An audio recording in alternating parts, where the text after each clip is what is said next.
confirm what you're seeing on my screen, on your screen. Is it the same as what I'm seeing on my side? Can everybody be able to see that? Naomi, Yes. can you see the same? Yes. You can. Yes, yes. Torrance, karibu. And sorry for the mishap that has been there. So I would like to go directly to. I was saying that last time we were able to talk about how we can be able to obtain data. And we say that we have two methods. We have counting and measurement. And when we talk about counting, we can have what we refer to as the discrete. We were able to differentiate between discrete and the continuous data. So at this juncture, I expect everybody of you can be able to actually be able to differentiate. If you're told to differentiate between discrete and continuous data, you can comfortably be able to do that. That's what I tend to believe. The other thing maybe I didn't talk about last time was the types of data that we have. We normally have two types of data. We have primary and the secondary data. Of more importance is for you to be able to differentiate between the primary data and the secondary data. Also be able to differentiate between discrete and continuous data. For primary data, this is data that is collected for the very, very first time. So I don't think that one should have an issue, but it's good always to understand the context in which I've tried to explain. So we normally say that they are collected afresh and for the first time, and this means to be original in character. They are the most original data and mostly have not undergone any sort of statistical test. So when you talk about primary data, it is that data that you go to the field to collect for the first time. It is very original data. It has not been subjected to any statistical test. And therefore, as a student, maybe I know soon you'll be a researcher in IT area and you'll be required maybe to develop questionnaires. And therefore, understanding what is primary data is very important for you, even at this juncture. Secondary data is data that has been collected by someone else. It has been passed through the statistical process. The data is not pure and have undergone some treatment at least once. So I don't expect a student who is being asked to differentiate between primary data and secondary data and you're given formats and you cannot be able to differentiate that. That will be suicidal. These things are very easy. Primary data that is collected for the very first time, it has not been subjected to any statistical test. Secondary data is that data which has been collected and has been subjected to some statistical process. It is not the first time this data is being collected. That is what we mean by the two types of data. That is the first slide. We go to the second. We are saying that primary data is the data collected by the researcher themselves. Sometimes you are asked to highlight the methods used in collecting primary data, and I've listed them there. You can see them: interview, observation, questionnaires, all those that you can see there. Then secondary data may be collected from previous research, official statistics. You can have mass media products. That is what we are saying. Then we went ahead and looked at presentation of ungrouped data. Ungrouped data you know, it is that particular data that you may not be able to actually categorize. And we talked about the different ways in which we can be able to present. One, we talked about pictogram. We talked about the bar charts. We also talked about the pie charts. We talked about pictogram, whereby the question we did, was on television sets, which are repaired in a workshop by a technician from the month of January to the month of June, the number repaired. And we say that if you want to draw a pictogram, if you're talking about like the way we say that we had the TV sets, you think of a symbol that can actually represent those particular TV sets. And therefore, if you're told to use a pictogram to present, just think of a symbol that can actually represent a whole. Like in this case, we say that two TV sets were to present a circle was to present two TV sets. So it means a half circle will be able to present one set will be able to be represented by half set. So I'll not dwell much on the pictogram. We also did the bar charts, and I also gave you a question to try. I don't know how far you have. That's the only way I can know that you really understood what I gave. So I also talked about the pie charts. We did the pie charts. I don't have to. Just in case you have an issue with that, you can always discuss it among yourselves. So for ungrouped data, we can have pictogram bar graphs. And for bar graphs, we said we have the horizontal and the vertical. We did both. So we go on. Presentation of grouped data. And here we say that for sets having more than 10 members, those members have similar values are grouped together in classes to form a frequency distribution. One of the principal ways of presenting grouped data diagrammatically is by using, you see for ungrouped, we have the 3. And then for grouped, we have histogram, we have frequency polygon, and then we have what we refer to as OJ. And you see, these are not new things. It's just that our memory sometimes forget. But I wish that you had a memory that could easily recall, because this would have been a very easy task for me. But because you forget, I have to take you through. We have histogram, frequency polygon, and the OJ. And you don't actually need to know what is a histogram. Yeah, you don't have to define it. Actually, you need to know how to draw it, how to present data on a histogram. It's a two-dimensional graphical representation of continuous frequency distribution. In histogram, we say that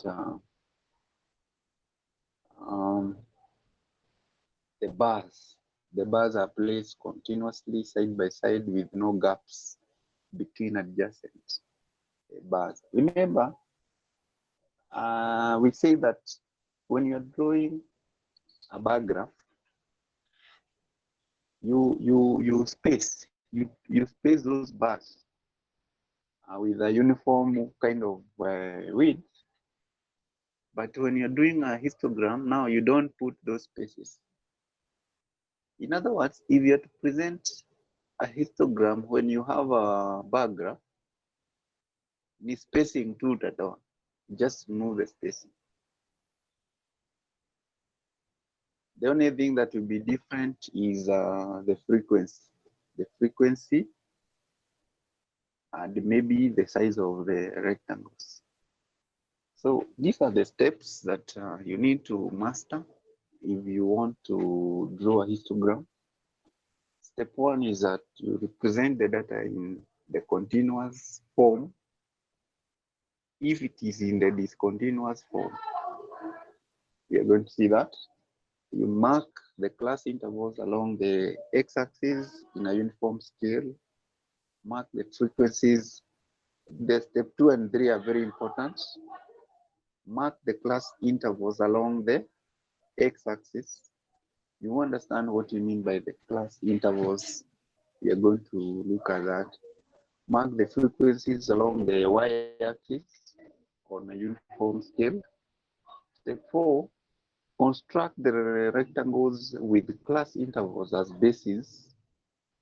The class intervals should be the bases and corresponding frequencies. So already, if you're having your graph, you can be able to tell for a histogram what you're going to have on the y-axis is the frequencies. Then what you're going to have on the x-axis is the class intervals. This is a good example of a histogram. You're given data there, marks and number of students. You're given, now, this is what we refer to as grouped data. This is grouped data. Group data, like you check from 0 to 10. 0 to 10, it's a grouped data because it is taking all the values that are between 0 and 10 and putting them in a group. 10 to 20, another group. But you see, when we were talking about the number of TV sets, we say that these are grouped. So we want to have a histogram for this, and you can see actually the way I've presented it very well.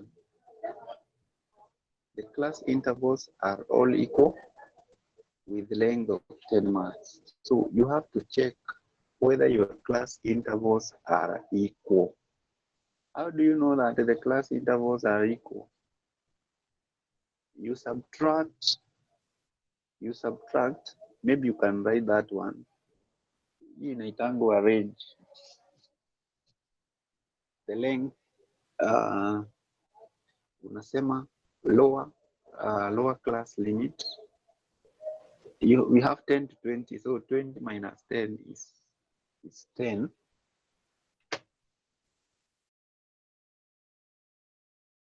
I'm saying that if you look at your classes, the classes that you have right there, you can be able to agree, you can agree with me that you can easily tell the range, the differences from 0 to 10, 10 to 20, 20 to 30. That is, those are length of equal intervals. That one is very important for you to check. Sometimes you may have a class that is running from, let's say from 70 to 90. That changes the size of the bar. You need to know that. But if the bars are uniform, it's not it is easier for you. Then the next thing that you need to know is how are you choosing a scale? Remember, we have said that you're drawing class interval again is the frequency. So you see, you go to frequency and check which is the highest frequency that you have. In this case, you have 25. You can see from my chart, my frequency, each box is representing 5. 1 centimeter on the y-axis is equals to 5 students. So it is 5, 10, 15, 20. Unless there is somebody who doesn't know how to develop a scale, I don't think. I know we may have a few, but nawaambia wachangamke. You need to know how to develop a scale. Then on the x-axis, because we have already realized that we have some kind of uniformity for the range from 0 to 10, it's 10, 10 to 20, it's 10, 20 to 30, it is 10.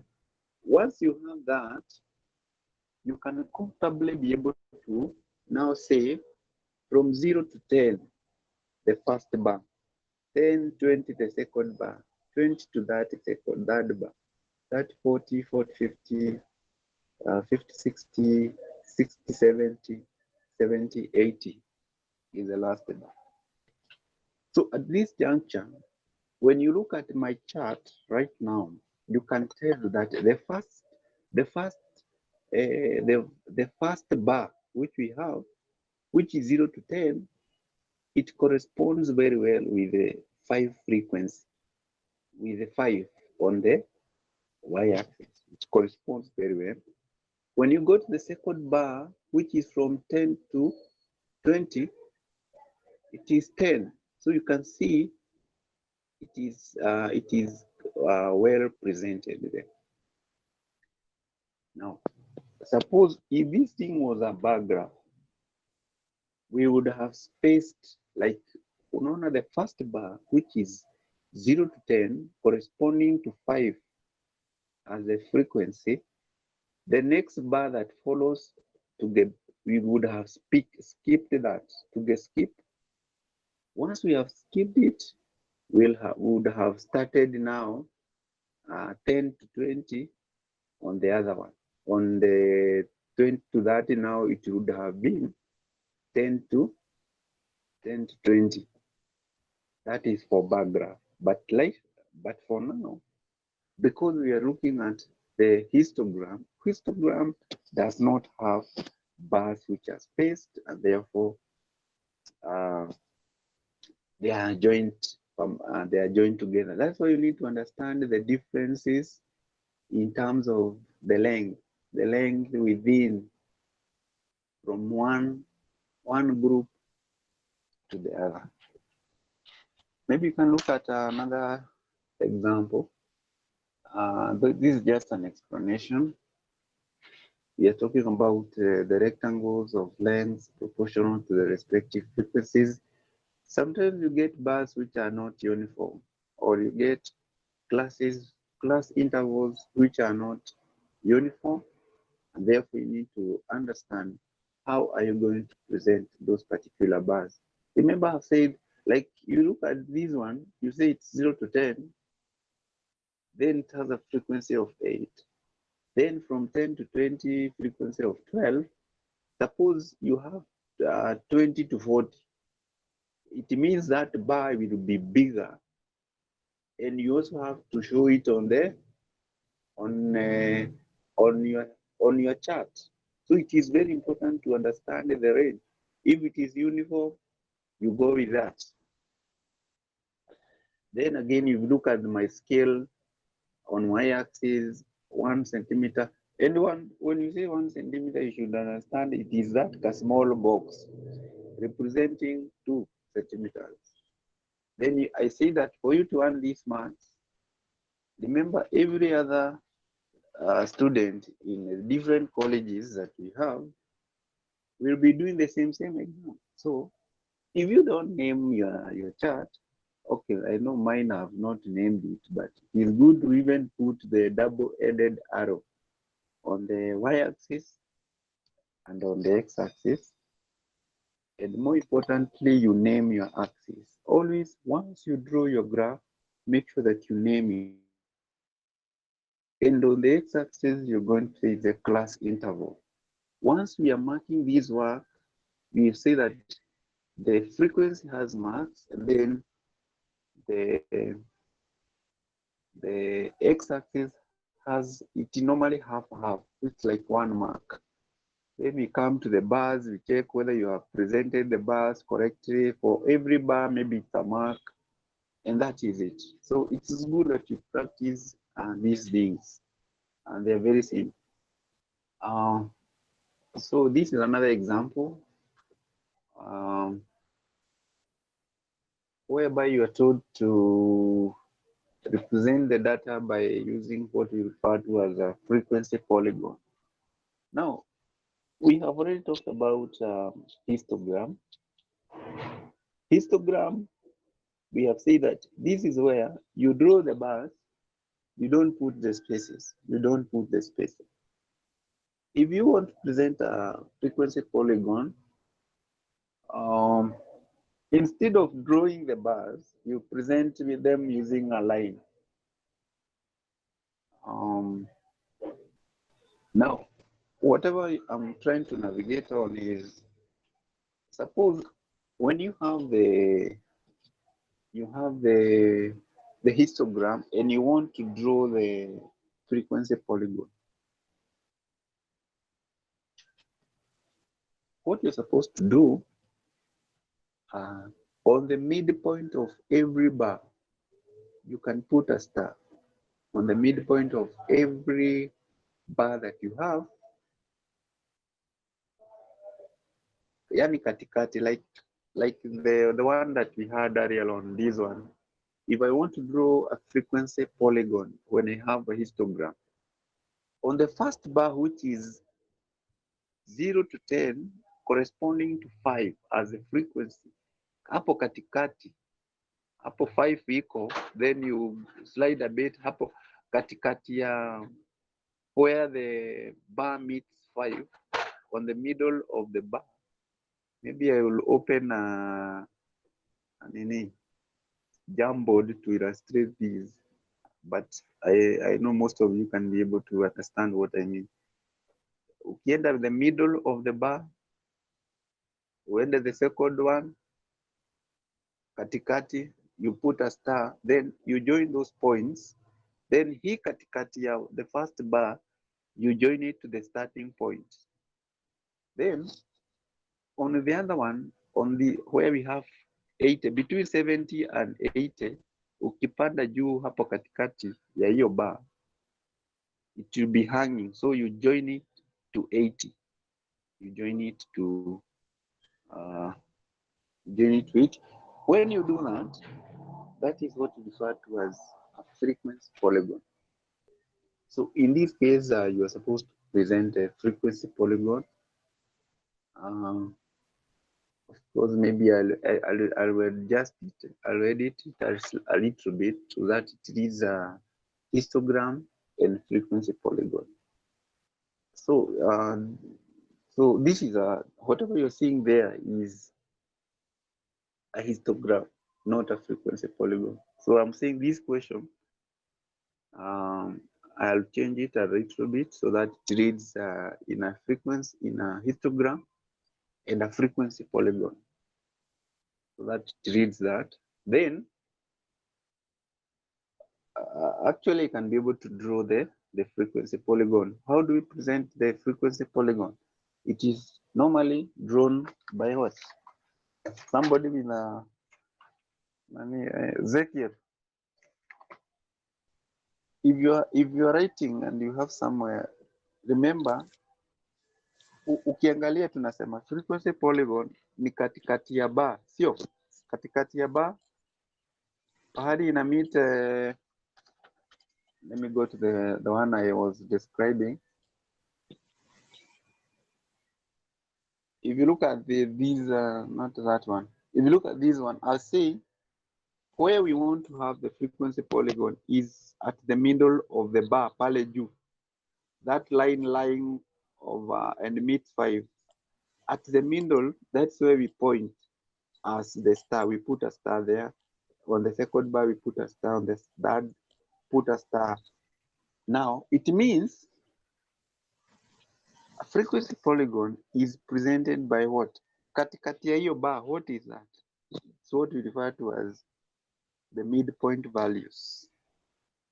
So it is frequency against the midpoint values, or frequency against the midpoint. So I believe you can be able to comprehend that. Maybe I can hear from some of you here wamenyamaza sana.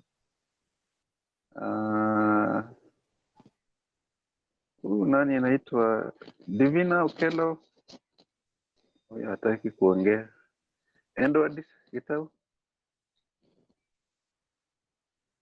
Edward.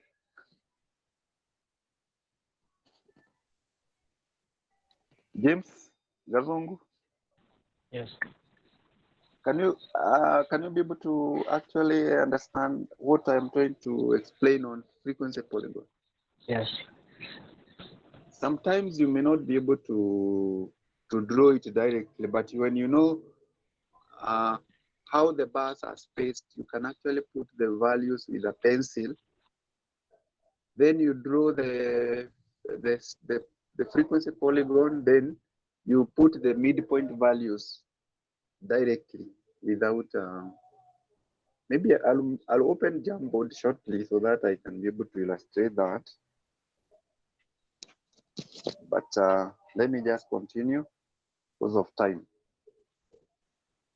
So this is another question which is asking you to represent this in a histogram. Now, remember earlier on I talked about discontinuous kind of data. So first, we write the frequency distribution with overlapping intervals to make it continuous. What we mean by this is, like you have data which is starting at 100, and you realize that from the graph that you have, if you start from 0, it will be a very long graph, and you actually may even need another graph paper to complete that one. So if the data, let's say, let's not even talk about 100. Let's say it is 1,000. If it is 1,000, definitely you have to break. You have to break. Once you break, it's like you're telling us you're not. You want to break from the norm. You're breaking from the normal way you present this particular data, and therefore, when you break this way, and then you start from 100, you're starting from 100 because normally we know we start at 0. So you break so that you can be able to dictate your point of reference or where you're going to start.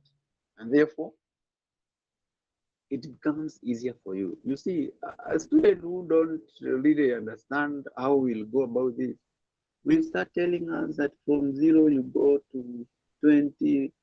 By the time you are at 150, you are already tired and you don't complete the work, which is always good that you understand.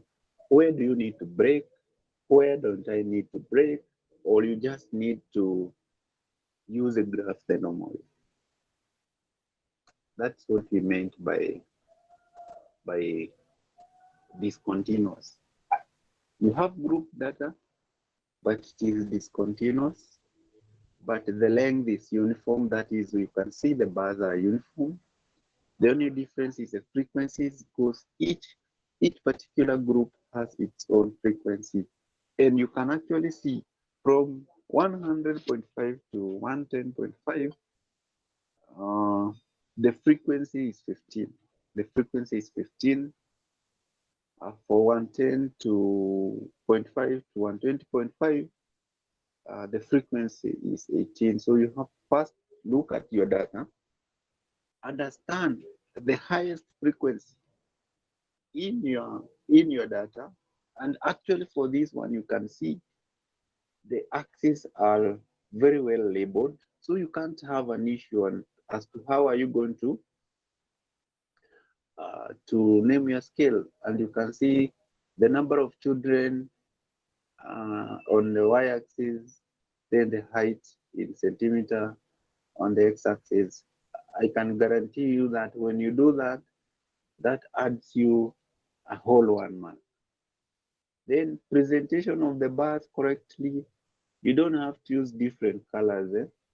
We only need to see that you can be able to present these bars exactly the way they are supposed to be.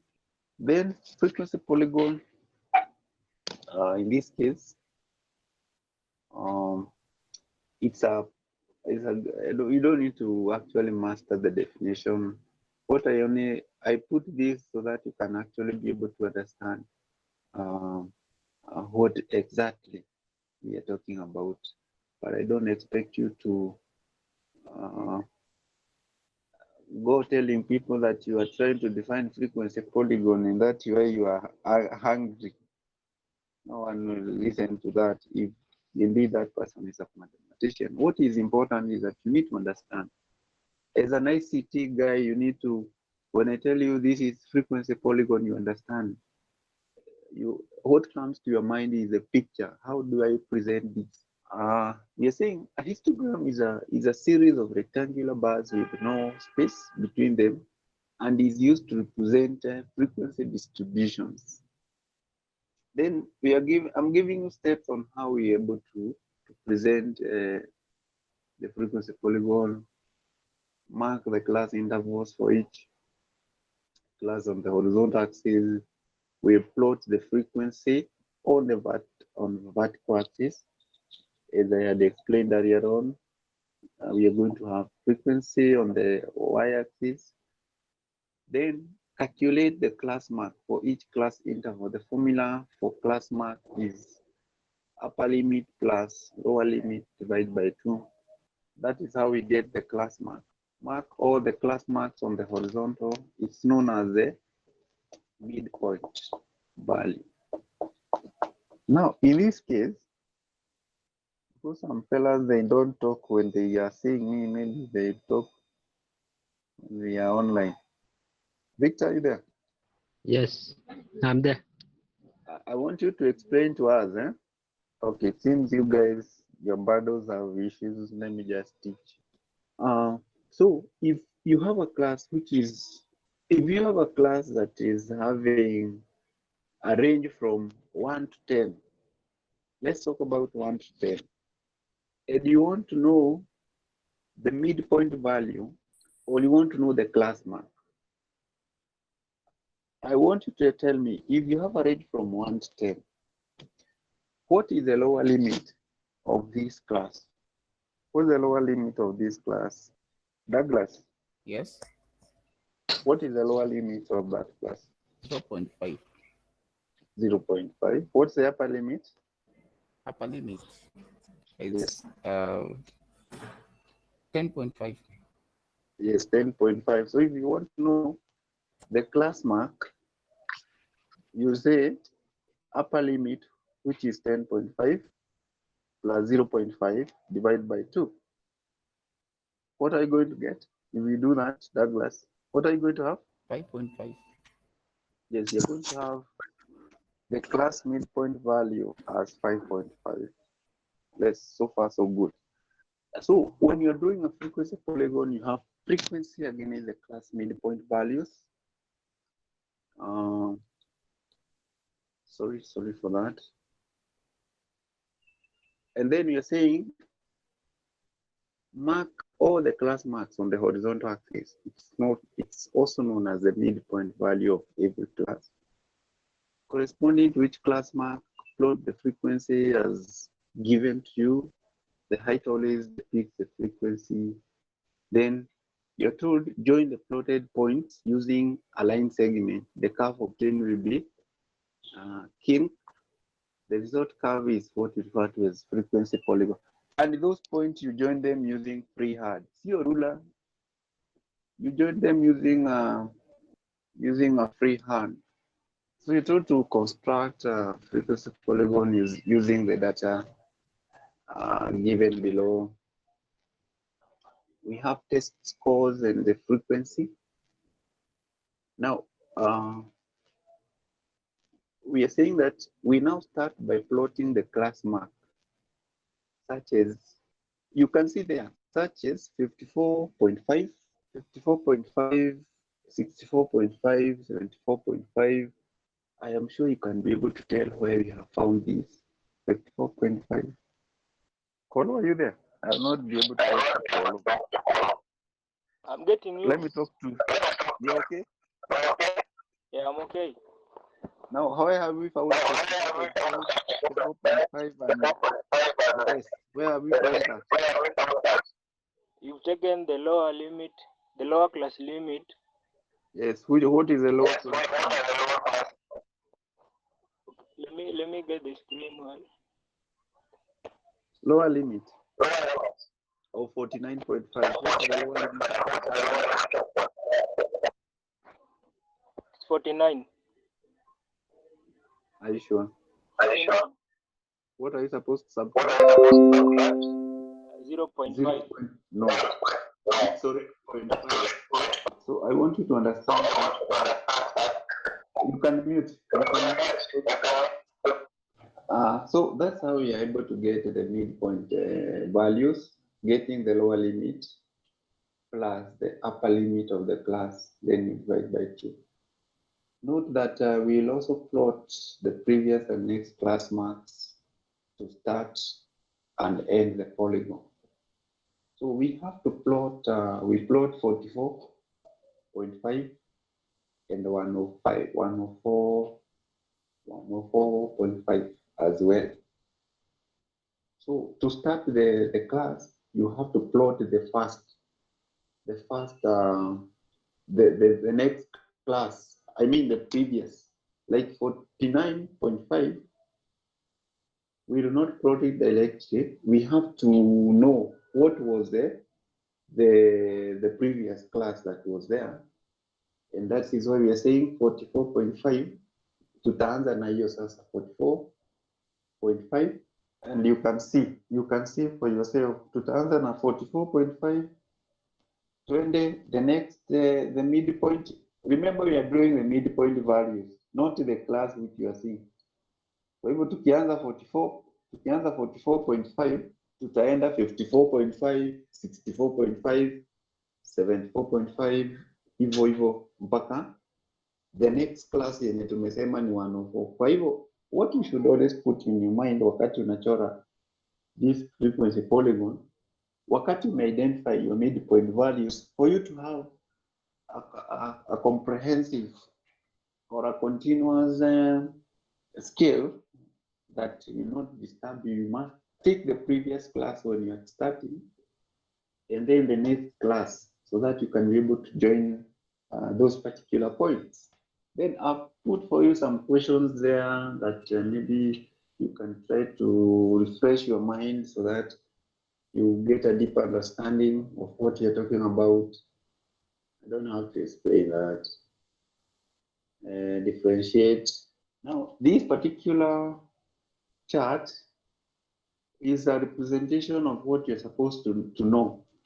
Ukiangalia the first ungrouped data that we have ungrouped marks 16, 17, 18, 19, going all the way to 22. Then we have group data which is 0 to 5, 5 to 10.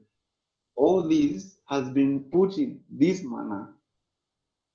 On one side, you can see it is ungrouped. The other one is grouped.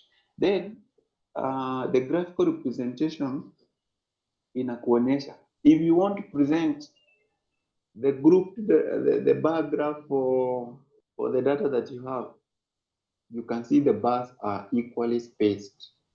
If it's a histogram, they are joined together. Kama ni frequency polygon na histogram pamoja, you can see what I was talking about. The histogram, the dotted line. The dotted line shows you the frequency polygon. So that is the end of that particular presentation. Now, if there are any questions, I can respond to those questions. Anyone with a question? In short, you are saying group data is continuous. Yes? In short, Yes.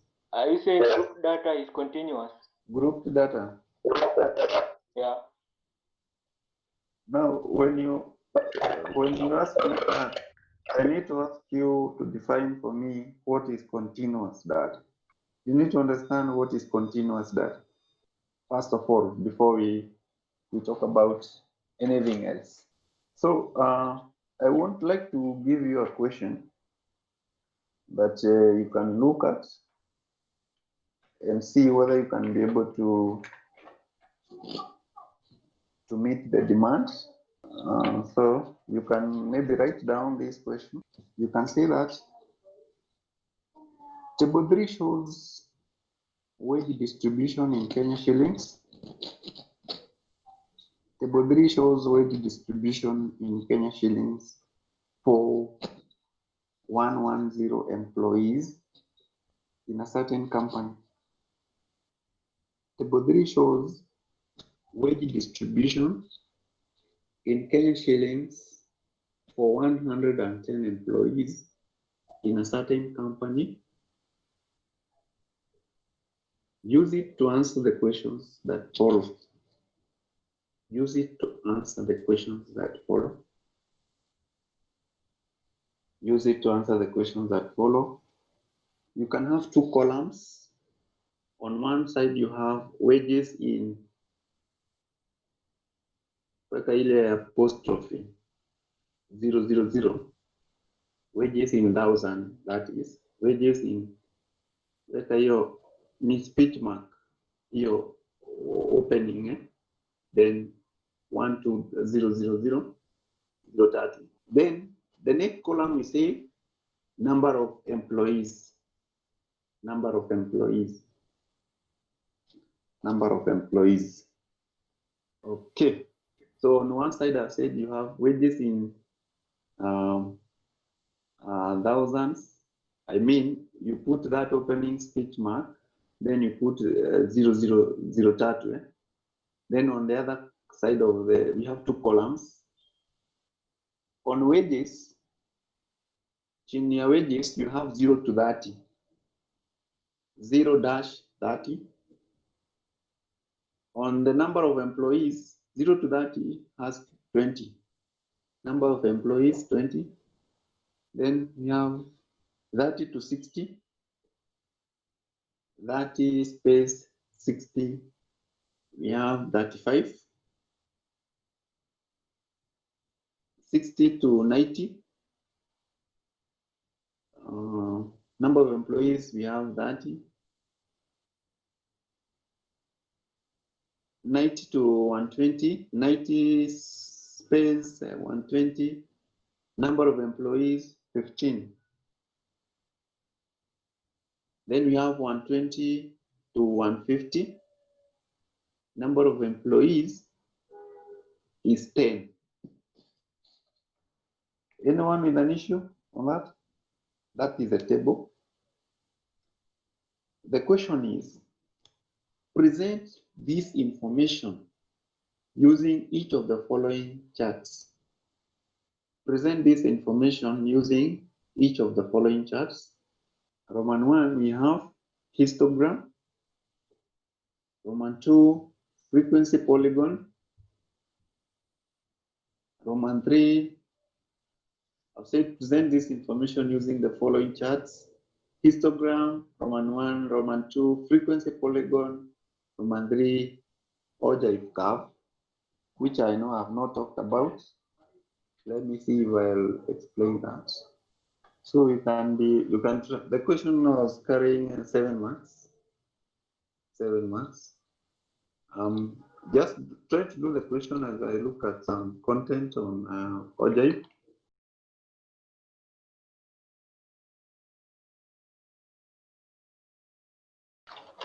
Now, as you continue to handle that question, maybe you can just, I want just to finalize this particular area by looking at cumulative frequency curve, which you refer to as the ogive. Now, having talked about histogram, the frequency polygon, and now for you to know how to draw the ogive, there is something else that you need to understand. Let me just go to the normal. Let me move out of now.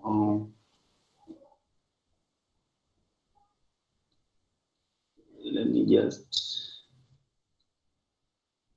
put a new slide. You guys, you can always comment in the way I'm taking you through this. You can always comment. You know, we are in a society whereby you can give your opinion. So for now, I just want to pick some data here. Then we go direct to how we can be able to present frequency polygon in this case. Let me remove this. I remain with this.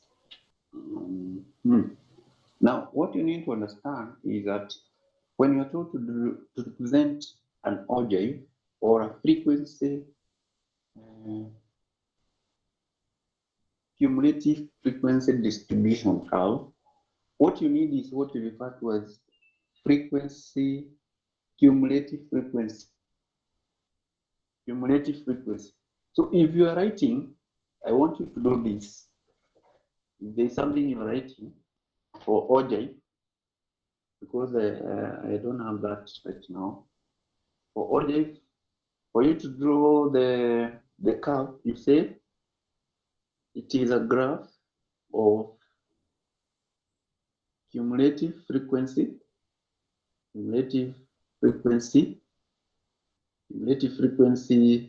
against upper class limits, against upper class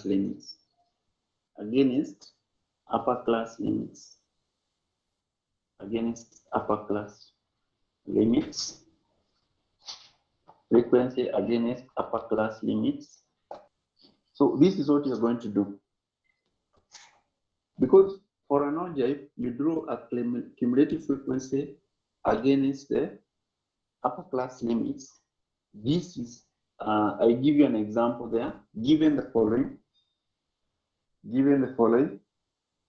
On the first, we have around, we have two columns, one for the class, the other one for frequency. We have class, then we have frequency. Then we have 20 to, for class, we have 20 to 40, 50 to 70, 80 to 90, 100 to 110, 120 to 140, 150, 170.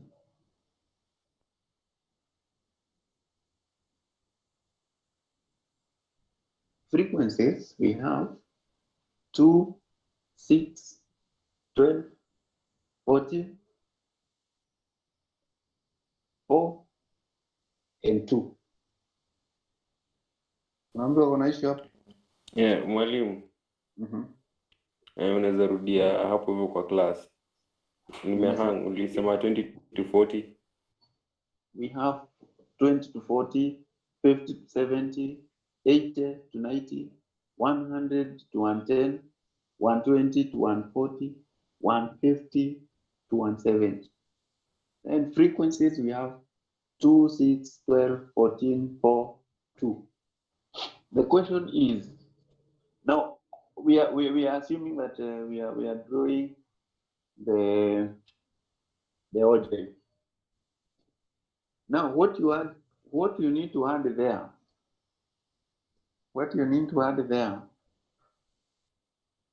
is the lower class limit,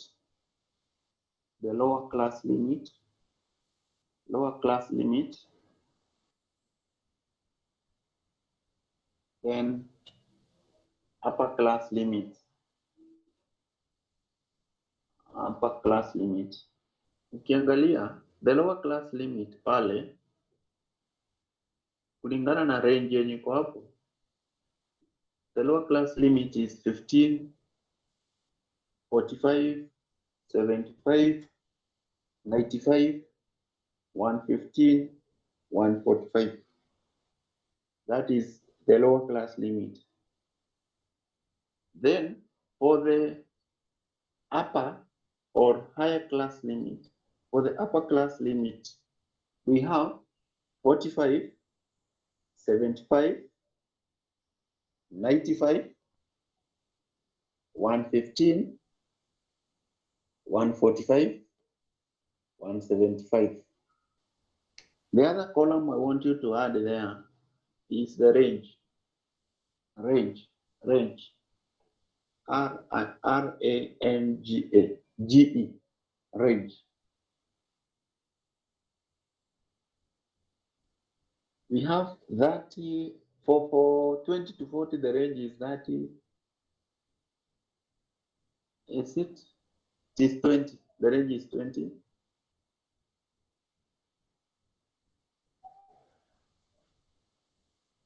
No. Just put 30, 30, 20, 20, 30, 30, 30, 30. Swali ni draw an ogive. Draw an ogive. Draw an ogive.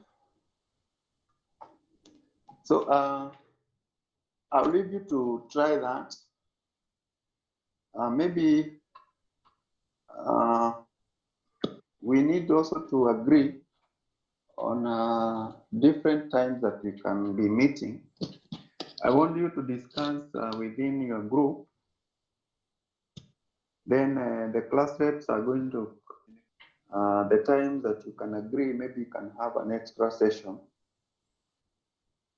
Hata kama ni ya usiku. Whichever time that muta agree, then the class reps will talk to me and I will be able to see whether I can be able to fit you on that particular time.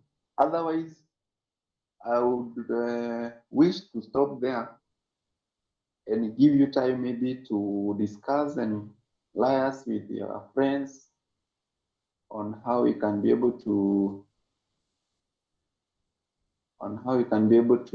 do that particular question.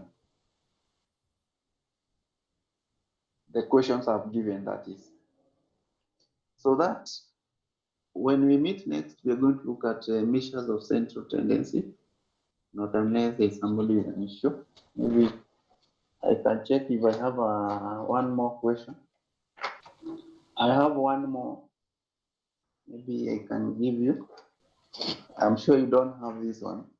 Maybe you can write it down.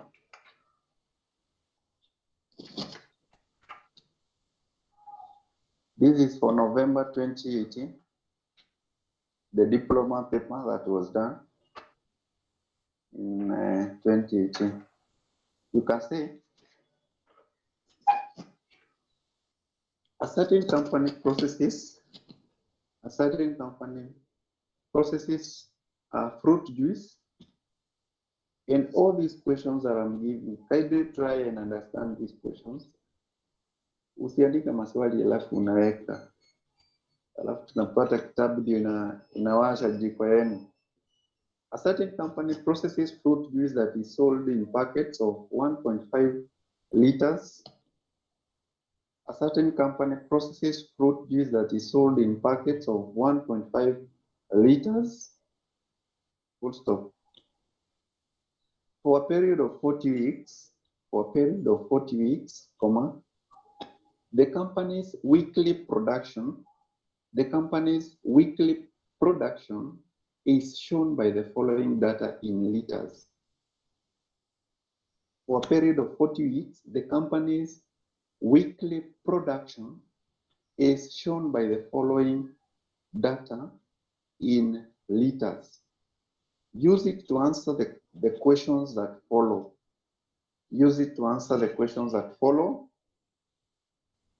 The values are as follows. 354, and you be fast because I'm not going to repeat this. 354, 359, you can write them whichever order that you want. I've said 354, 359, 359 again, 360, 357, 362, 364, 365, 371, 365, 382, 367, 364, 365, 371, 370, 372, 364, 355, 340, 470, 466, 459, 454, 460, 457, 452, 451, 445, 446, 361, 380, 382, 394, 396, 398, 402, 406, 437, 456. So you should have a total of 40. You should have a total of 40. If you're counting and it's not 40, then kuna mahali umeacha. The question is, there's no issue then. The question is, construct a grouped cumulative frequency distribution. Construct a grouped cumulative frequency distribution. Construct a cumulative frequency distribution with 5 classes starting at 340.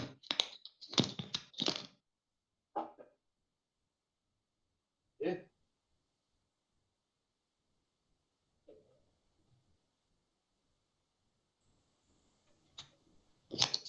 Starting at 340, 6 months. That question was carrying 6 months. The question was carrying 6 months. I've said that a certain company processes fruit juice that is sold in packets of 1.5 liters, full stop, for a period of 40 weeks. The company's weekly production is shown by the following data in liters. Use it to answer the questions that follow. Now, you have the data, or I repeat the data?